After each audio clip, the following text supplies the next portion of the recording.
In professional environments, I always felt like the odd one out, just for simply being myself. I was always too urban, my name Domingo was too ethnic, and my dialect was too intimidating. I was too urban, my hair too ethnic, my dialect too intimidating. But a conversation with a wise soul a few months back helped me realize my place in this world. I'm here because of who I am, not in spite of it. And I'm not the only one. This network represents the tribe of urban professionals who make our presence known and who do it for more than just ourselves. We do it for our parents and our kids. I now have pride in being a young urban professional of color. I never knew it was possible to be both, but here we all are, proving them wrong once again. Shout out to everybody in this network for keeping the culture going and growing.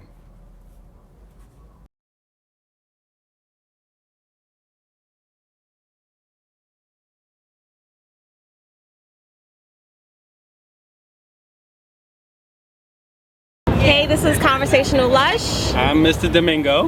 Welcome to A Tribe Called Up, and we have here Duwayne. Yep.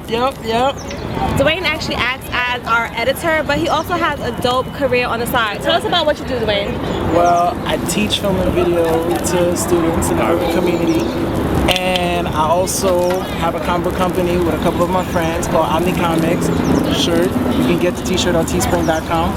OMNI COMICS. And we got a little thing I put together of some of our characters and stuff.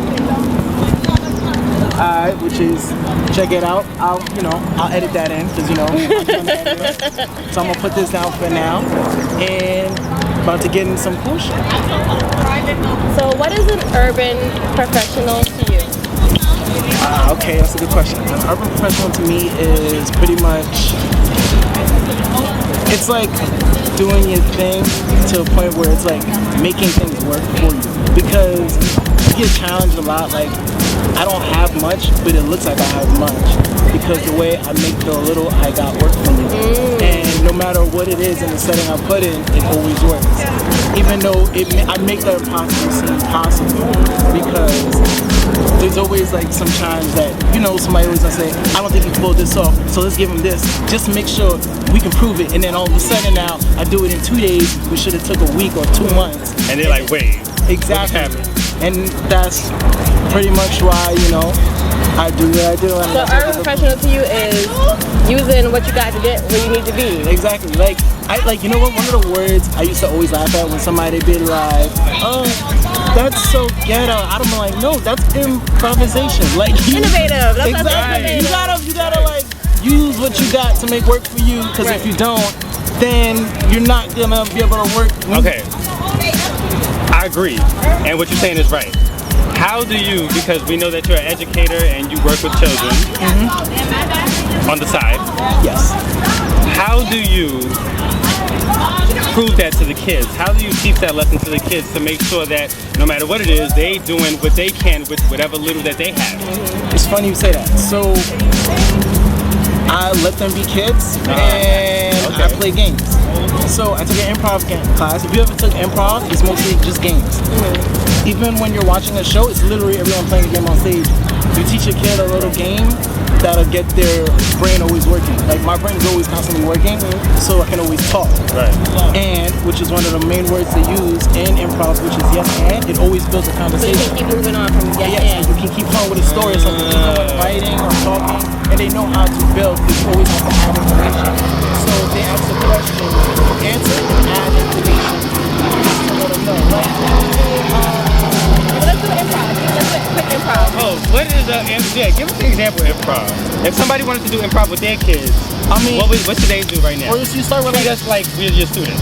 You start with like basic games to get everyone on the same page because my classroom, I always want my kids to feel like a team, so we share energy. So we'll start in a circle and be like, here we got a ball of energy. When I pass it and say whiz, you have to do it. But we're going around. So if I'm using my right hand and I'm passing it to my left, you're using your right hand to keep passing it to left. And as long as it goes, the energy gets better. So I go, here's my ball of energy, whiz. There you go. Now you got it. Then you'll pass Thrown into the audience. What y'all doing? that was it. And then like, Okay, get it back there. you just make sure you we make sure we always go Wiz just to keep everyone know. Because you have to have one common denominator to. And Wiz is that. Exactly. And So then the start thing now. about it is it's always listening and learning and paying attention and keeping an eye on everything. Because it's like you want a kid to focus on you, but you have to make them focus on you by doing something to get them focused. Like I have, it's funny because like a couple weeks ago I was at a barbecue and a friend of mine's with her grandkid, and then like the grandkids didn't want to listen to nobody but listen to me because I was, and then the funny thing is that I got him to set up the whole picnic table because he listened to me because I had his attention and I was fun, and then I was like, all right, if you can do this, I'll take you to the park. And he'll go to the park. Anybody try something in the park, he would ignore them, and then I'll be like, hey, what's up? And then he'd be like, nothing. I'm like, all right, you good? Yes. You want to go play still? Yeah. Don't be careful how you go on the slide. Should I not go backwards? And I'm like, yeah, don't do that, because if you can't see where you're going, He asked, should I not go back? I'm sorry. That's so like, and I'm like, but like, as soon as he asks, I should not go backwards, I say yes. And because if you fall back, if you can't see where you're going, chances are you might as well have information. But yeah, also like I say, like comic books. I love comic books. Some kids love comic books, and it's also a great way of for them to like. It's funny because no one understands how much information and source and relevant a comic book is. That if you get a kid to read a comic book, you first of all you're building up their current knowledge of actually what's going on, Right. and they don't even know it. Right.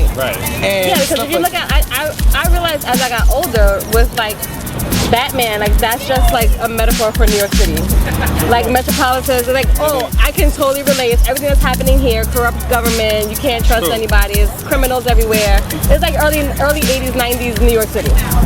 To me. No, to everybody, but to me too. Exactly, like, so it's funny because I was talking to you about this a few weeks ago. So they did an event in Marvel Comics called Civil War II, and the whole premise about it was profiling, which is one of the issues we had. And the thing about it was you wouldn't get that until like they introduced like certain characters that you knew it resonated with. Because like in Marvel right now we have a lot of minority superheroes.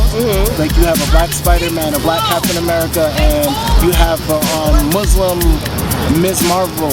And it's like, oh, how do they go through things? Like for example, Tony Stark goes to Miles Morales, he's black and Hispanic, about his views on this whole situation about using this person to look to the future. Pretty much, if they see somebody doing something bad, let's just go get him right now. But since the future's not determined, you don't know if he's really gonna do that or it's a possibility. Because that's a form of profiling. And then he's like, I've been through that, my dad's been through that. So it lends that perspective for everyone to see that narrative exists within comic books, and you wouldn't really realize that. Exactly. Another one which is funny because that got me thinking was last year, Superman lost his powers. Now I'm gonna explain to you this one because this one's about to make you. This one even just bugged me out because I was thinking about this all day. I was like, okay, Superman is a guy with like all these powers, right? So what happens when he loses all his powers? He's not one of us. So from a guy who's always looking above, now that he's grounded, he has to walk, run, and all that stuff.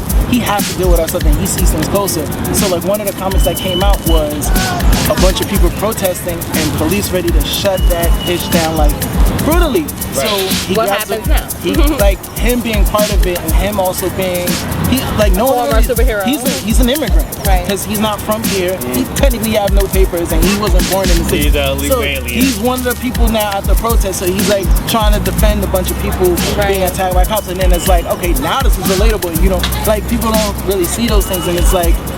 So you're really into the comic book world. You're really into this niche field that technically isn't accepted in the black community or is a norm of the black masculinity. Or the culture. Or the culture, right, the culture. So I want to play off of that because, the sun is going down. So, how did you deal with that? Right, being from the Bronx, born in Harlem, raised in New York, black, male, copy, bearded.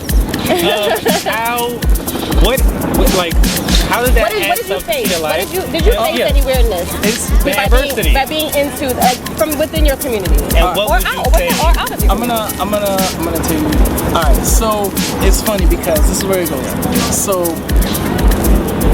It actually is funny. All right. I didn't really deal with much because one, my brother's older than me, and he was into comics before I was. Okay. So like. So he opened you up to that. Pretty much. So like I used to like steal his comics and like get in trouble for it. Okay. And then what did trouble get me? Huh? What get in trouble mean? By him, like, why you stealing my stuff? Yes, pretty much my brother. It's my brother. You know. Shout out to my brother. Stop wearing my shit. You know. And then like now we still talk about comics and stuff like that. And then the thing about it is like some of my closest friends I've met through comics. Like one of my friends when I went to college, I didn't know lived in my neighborhood, and then like we got into a conversation about superheroes, Batman and Superman, and then he goes, "Oh, you like comic books?" I was like, "Yeah." He goes, "Superman's the best," and I was like, "Nah, Batman's better." and then we got into a whole argument, and then like we was like, the teacher was like, "All right, find a partner," and then I'm getting up and I'm like, "Yo, we gonna finish this argument?" He's like, "Yeah." I was like, "Yo," he goes, "Where you from?" I'm from the Bronx. I live on the last stop on the 2 line. He goes, "Yo, dude, I live right there," and I was like, "Do we just become friends?" Best friends. And I was like, and yo, ever since I was the best man at his wedding, which was a superhero themed wedding. So, all right, what I'm getting from that is that as long as you follow what your interests are, you build relationships and cultivate and develop even yourself off of whatever those small interests are. So it doesn't matter if it's not the mainstream norm, as long as you know what you like and you follow yourself. Yeah. So you didn't have to face any adversity. If you even notice, it's it's a lot of more mainstream than people give credit for. Like even in like hip hop, like 50 Cent. I walk around like I got an S on my chest. Like G Unit from Dipset to G-Unit, they always like everybody want to be the man of steel with their steel. I got like yo, I slice a dude up like Wolverine. I'm like, all right, wait a minute. And then like that's another thing. Like if you guys really like want to know like.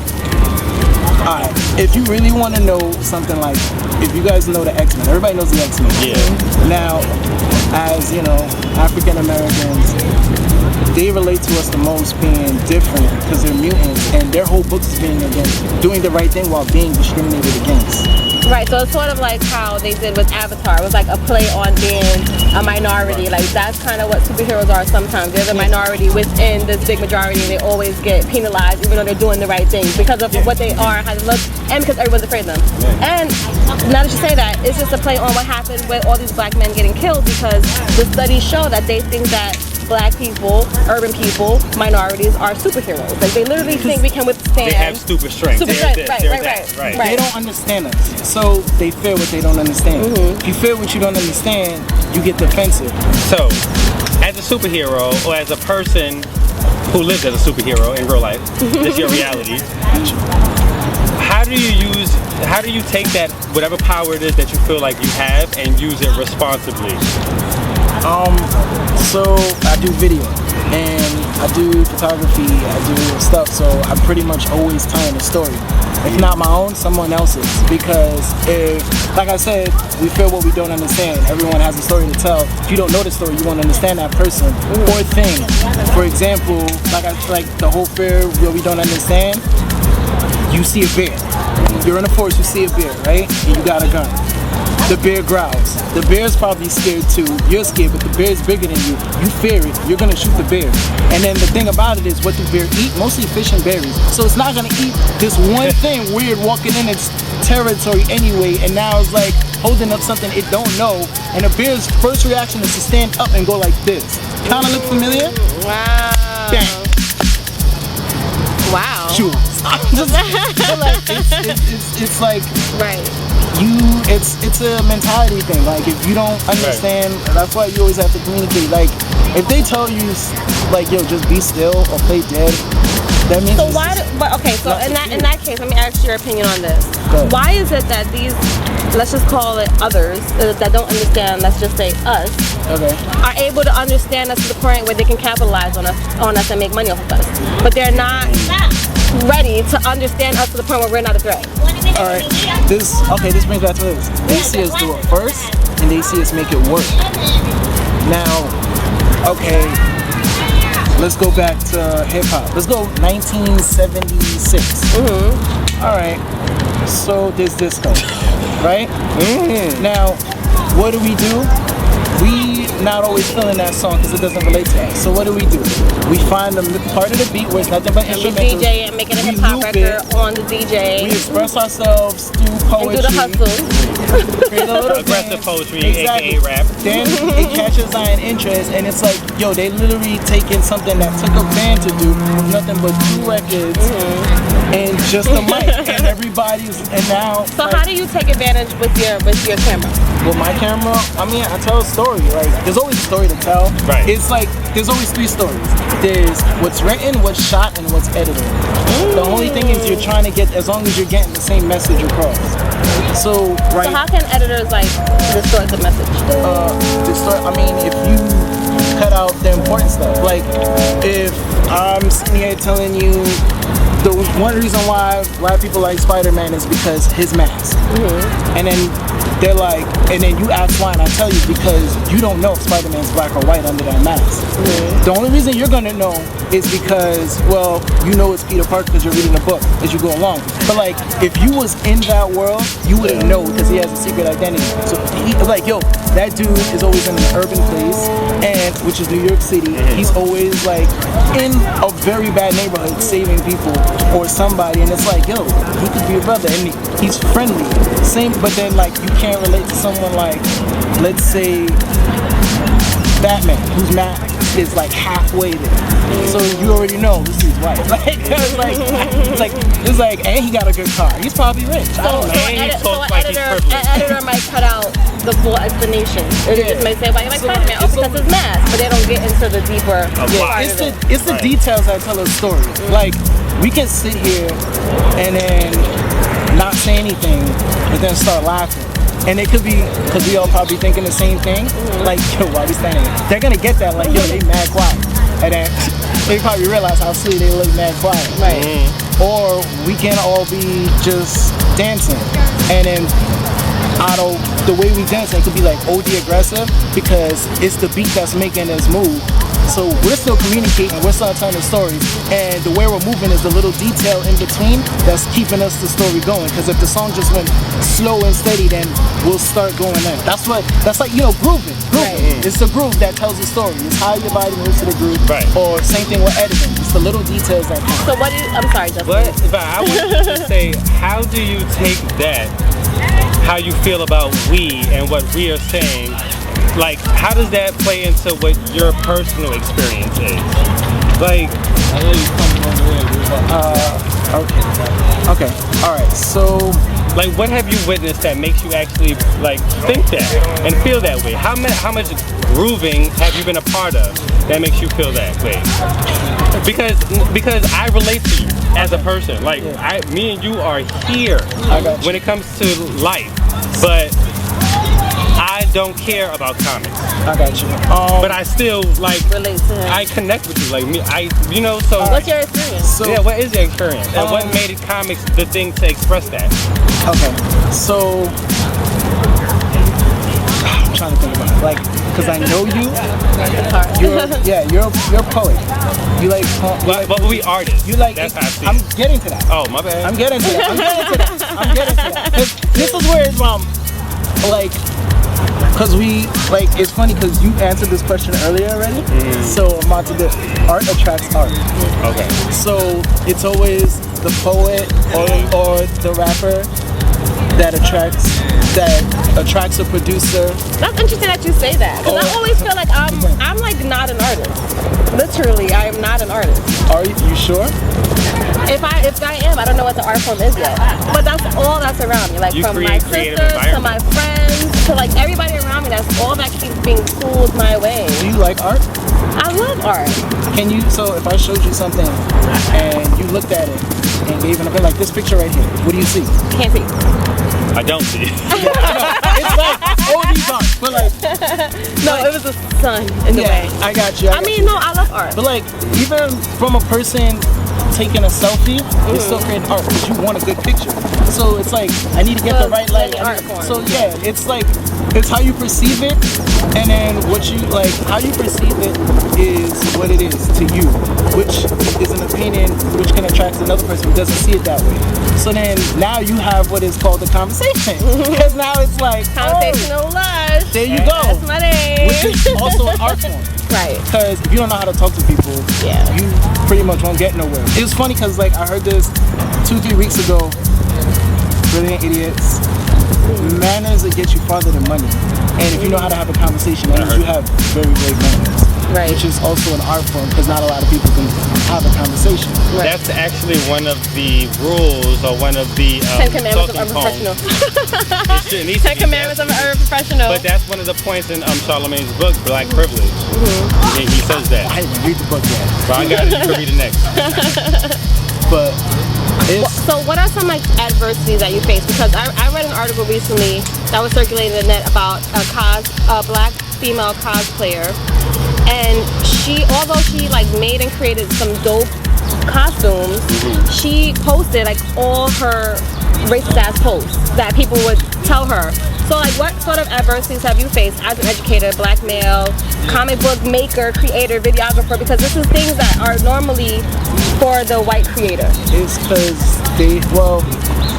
alright, so I'm gonna divide that out. For her, it was a loaded question. No, I got it. For her, I get it because most of the heroes you see don't look like us.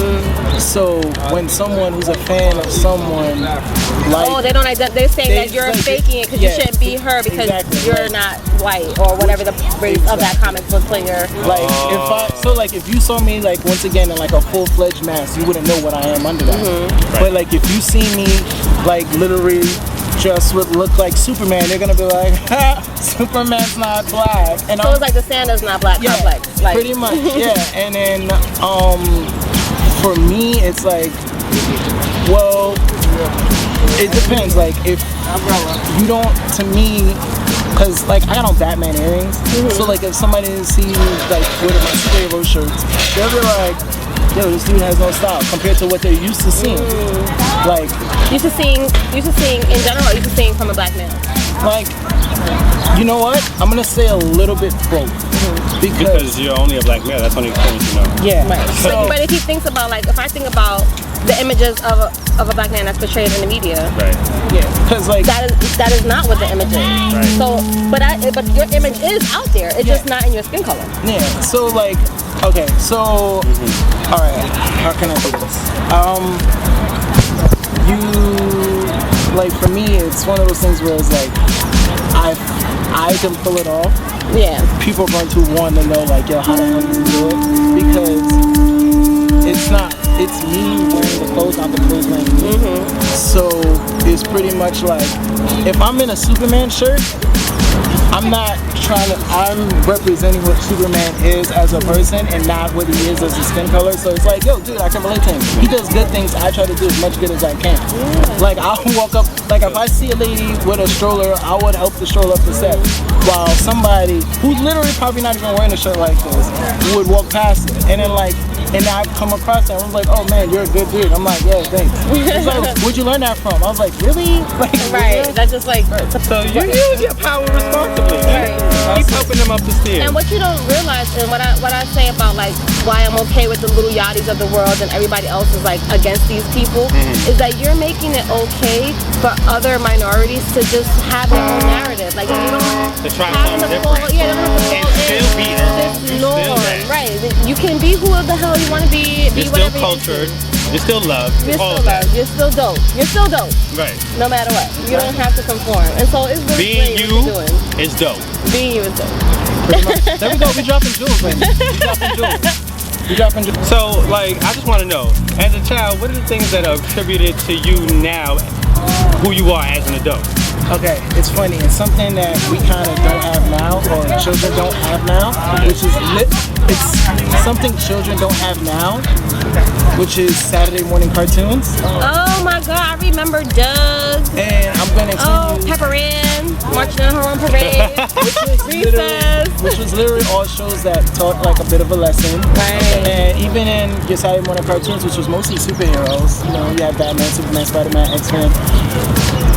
They always drove a lesson or something important that you should know. Even like, who remembers Captain Planet? Captain Planet. Exactly. He's Always the teaching you to hero. recycle, Gonna do the march right you thing, down to zero. all that stuff. You know what I'm Remember the saying? rings? No, he set us up for that recycle song. Recycle.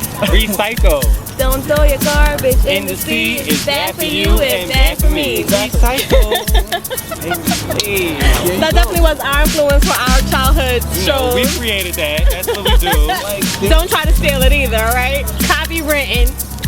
and then there was like shows that, like, you remember Animaniacs, which is like Right. little shows that. So you're saying that the kids? So what do the kids have now? I have a kid. I'm gonna tell you, my kid has freaking YouTube.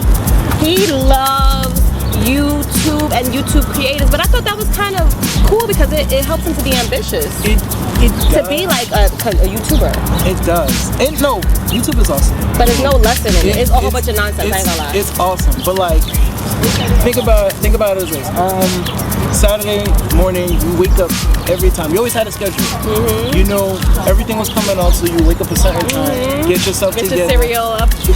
catch it, and then when you know you're done, you probably go outside and go about your day. Right. And then, but before all that, you probably learned a little nice moral lesson. Right. To do something. I should say the Saturday morning cartoons did teach you how to treat your friends properly. Like, you did learn those lessons. And that is lacking today. That was the difference between now and when we was young. Everything had a moral to the story. Now it's about Now how you it's can like, manipulate. here's this, cheat. figure it out. No. I mean, I watch TV with my kids, and what's out there now is how to manipulate, how to get your way. That's what's really out there on those Right. Disney shows. Like, they teach them how to manipulate and get their way, basically. Also, like, And be rude. and then So like, it's about comedy. How about it's funny because like there was also a bit of diversity that no one catches because there were shows like Static Shock. It was a black superhero. And my Cousin's feet was purple, but we know he was black. Right, that's what I was gonna Because say. he beatbox. Patty He beatbox. was black. Patty was black. He beatbox. Yeah. Patty was natural. Patty was black with a natural pro. Hello. And But then- that was common. Like, Right. you knew, like, oh, this person was this, and you didn't think about it. Now we have to think about it. Like, who relates to me? Or Who does, like, and Remember Rugrats? that's that. Well, of course. Alright. Cousin, what was her name? Susie? was the most moral character on the show who always is like, This is the right Angelica, thing. that's wrong. Don't even try. Right. So when she picks on babies, it was the black girl who came up and was like, you want to pick on somebody your own size. Right. Like, if What's Poppin' was a line back then, Right. she'd have been the first character to be like, Angelica, what's poppin'? Exactly. The good thing about the culture is that we still take on those roles. We still that Yeah, in the situation. yeah. We still hold people accountable. Like we were talking about earlier with Black Twitter. That's what Black Twitter's job is. To hold never everybody lied. else accountable for their bullshit. Right. You said this? Nope, that was appropriation. You're gonna know. Right. Me and you. Boom. Now you're humiliated and you tight, you mad, we made a joke out of you, but it is what it is. Yeah. Black Twitter definitely gets a master's degree in Me and You. In Me Right. University. Like, they got it. They graduated. They Like you graduated. said, holding people accountable for their actions, like Yeah. what a hero's supposed to do when someone's Right. doing wrong. Like, yo, you did this, now you're gonna get an ass whooping and go to jail. Like, Oh, and I love that superhero narrative. They don't get they know that the authorities are not going to handle the criminal appropriately, so that's why the superhero comes in to handle them. Right. Because they He's the know. in-between man. Dad, I just realized that. Right. They know that the police department I just wanted to is do that. not going to come I just want the in influence I went to. and do their thing, so You superheroes gotta beat takes them. it into their own hands. here we go. Wow. Here we go. Message. That's some deep stuff right there. I'm sorry, I know. gotta settle that It's a meditative moment. Message. Refocus. And I love the fact, like, you mentioned earlier that your superhero power is telling stories, but I must say, based off knowing you from before, seeing you all the time, but having this interview with you, no, your superhero power is really like breaking those boundaries and taking on a role that's normally not handed to somebody who looks like you necessarily, even though that is your role within the comic book world. You still don't get credit for it outside. Right. And I just want to say that that's amazing that you work with kids, and at the same token, you're doing what most people would tell you not to do because that's lame or whack in a normal urban setting. And I think that's dope that you give other people Right, but- the cool points to do that. Right, that's what I was gonna say. Like you are creating that position for people who look like you in the area that you're in. Yeah, that's- so now people can strive to that. Oh, I want to do that. And people who That's want what to I do it, do. no, people want to do this. Right, They just but never they had feel no like- one to look up to and And say, now, somebody else is doing it too, I could do it too. right. Because I've met a lot of people that are like that, but no one who actually takes it serious because they feel like they can't do it because they don't have nobody who they Right. look up to. Exactly. Look, it's Superhero Duwayne. here we go. There we go. I'm gonna have to trademark that one. Exactly. Doogie franchise. Doogie franchise. Ownership, y'all. Ownership. What's the other name they call you? Huh? That is a tag name. Doogie franchise. Doogie franchise. Doogie franchise. Check it on Tumblr, At Doogie Instagram. franchise on Twitter. Instagram. You need a videographer, Here we go. but don't conflict with our schedule. Just saying. Don't. Don't. All right, so I think that this was well rounded. But I also think that I want to say, okay, like in the left, if you had a call to action for people who kind of want to do what you do but just don't because it's like, oh, that's not a thing. People like me don't do that. Like what would your call to action to them be? What is the first step for them to actually say, oh, I got this? Turn it from a niche to a profession. Okay. This is gonna be hard. Alright, so But just speak your experience. How did you do it? What is it? What wakes you up every day? When you wake up in the morning, what is it says, okay, I'm going to still do this? You know, because you have to make that decision every day. And for people who feel like that decision is a hard decision, they have to make that decision every day, not just once. So, what makes you say, this is my thing? Okay. It's just you, right? So, my favorite superhero is Spider-Man. If anybody knows me, knows that's my favorite superhero. And I love superheroes. So one of the craziest quotes was, with great power comes great responsibility. If you have the power to pretty much do something, especially if it can help someone or change something or just make you feel good, it's your responsibility to do it, no matter what. So No matter what you look like, what people Exactly. say you can do or can't do, it's your responsibility. exactly, like you go where you're needed. You do what is needed. Like You really are a superhero. you need a camera. Like You really are a superhero. like you need, like for example, I do videos. I to get a video now is like super expensive. So I try to talk to people like, look, man, I'm not expensive. I'll help you come up with a concept and keep it low budget for you to help you get started. Because once you get started, it's like there's nowhere else. Once you get started, that's it. Like you can't run standing still. So once you get that start, you gotta You just keep go. going. Right. And that's it. Pretty much, it's pretty much how it is. Like, And you are a person that allows for other people to get their start. yeah, that's it, man. Everybody needs to start. You can't play the game if you don't press start. So that's pretty much it. That's so dope, man. So press start on your game, and everything else kind of falls into place. Shout out OMNI COMICS. Thank you so much, Duwayne. Like, this has been one of my faves, I must say. And the fun, I think it's because we talk about comic books. I don't know. Everything that opens, like the comic books that open you up to other things Right. is something that I never thought about before. Right. So the fact that you put it in that, it's like, wow, maybe I should read a comic book. Absolutely. I might do another lesson on comic books coming soon. There we go. Oh, also check out that Black Panther trailer. Oh. They got 2 books. It's dope because his book is now written by a black woman who's an also minor. Give it up to the black women out here doing it. Ow. Like, and it's literally like about the Black Panther and the women of Wakanda, which is his Okay. bodyguards. His bodyguards, all women. So the women were the ones that were protecting They him. came pretty much, and they're like the bad. They're the Amazonians. They- Don't mess with them. They whoop ass like there's no tomorrow. Like, So wow, so we have something coming out, 2 comic books that show black men representing women empowerment for black women, upholding black women, because that's a narrative that's happening represent our community. It shows us as royalty, which is what we need.